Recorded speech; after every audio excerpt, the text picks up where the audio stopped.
एक गांव में नीरज नामक एक सुंदर बालक था। वो अपने पिताजी, विमाता और उनके 2 बेटियों के साथ रहता था। उनके नाम थे रम्या और चित्रा। उसकी विमाता और उनके बेटियां नीरज की ओर बहुत कठोर रहते थे। घर के सारे काम उनकी बेटियों से नहीं बल्कि नीरज से करवाती थी। नीरज, कहाँ हो तुम?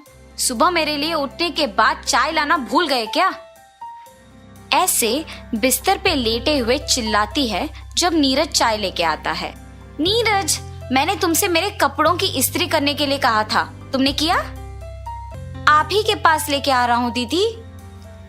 सुबह उठ के सारे काम करने पर नीरज थक के सो जाता था। एक दिन नीरज अपने विमाता को पानी दे रहा था जब थोड़ा पानी गलती से उन पे गिर जाता है। अपने विमाता से मार खाने के डर से वो घर से भाग जाता है। जहाँ भी जाओगे घूम फिर के तो तुम वापस घर ही आओगे, तब देखती हूँ। ऐसे वो घर से निकलकर चलते चलते बहुत दूर चला जाता है। न जाने अब मैं कहाँ हूँ। बहुत रात हो गई है, मुझे यही कहीं सोना होगा। ऐसे वो उसके चारों ओर देखता है। कोई भी ना होने पर घबरा जाता है।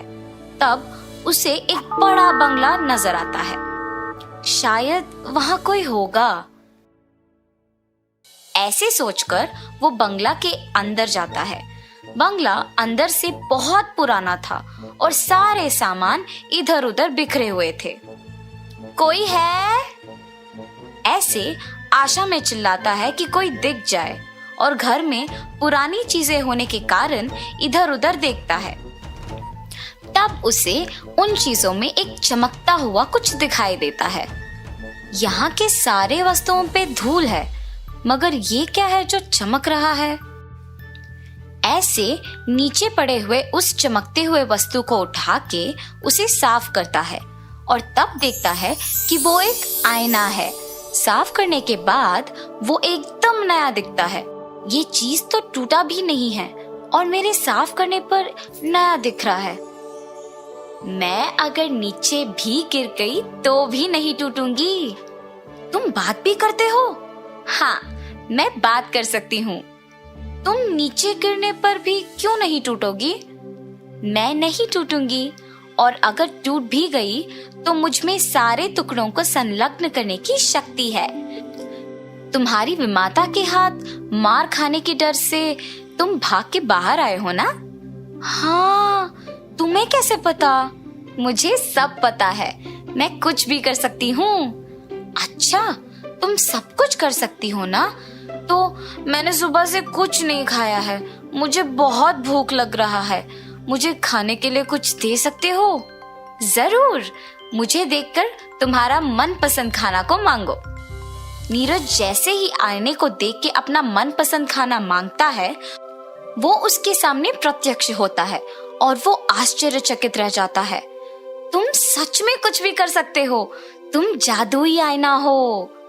उसका मनपसंद खाना उसको मिलते देख नीरज सब भूल जाता है और खाके वही आराम से सो जाता है। अगली सुबह अपने विमाता की आवाज सुनाई पड़ने पर उठ जाता है। अपने कमरे में रहते देख वो दंग रह जाता है। कल रात तो मैं बंगले में सोया था, यहाँ कैसे आ पहुंचा? तुम्हें यहाँ मैं लाई। तुमने? मगर क्यों? अगर मेरी विमाता मुझे देखेगी तो मारेगी। मुझे डर लग रहा है। मैं यहाँ नहीं रहूंगा, मैं चला जाऊंगा। इतना क्यों डर रहे हो? क्या तुम्हारी विमाता अच्छी नहीं है? मेरी विमाता बहुत अच्छी है, पर उनको मैं पसंद नहीं हूँ। अगर वो मुझे पसंद करती तो मेरी बहुत अच्छी देखभाल करती।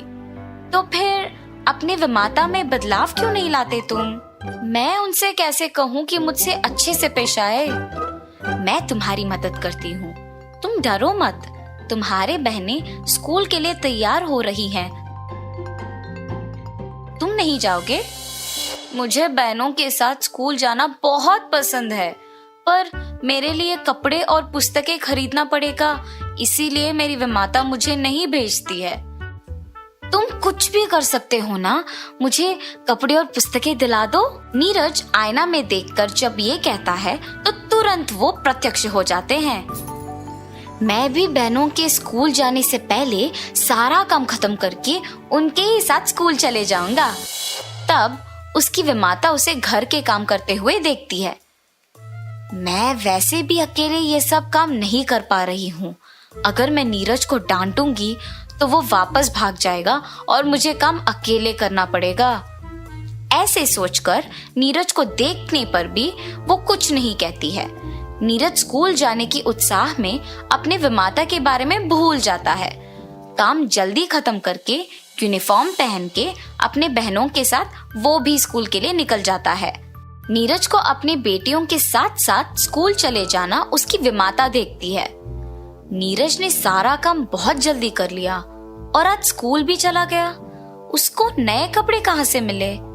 ये बात मुझे उसके स्कूल से आने के बाद पूछना होगा। और उसके स्कूल से आने वक्त तक इंतजार करती है।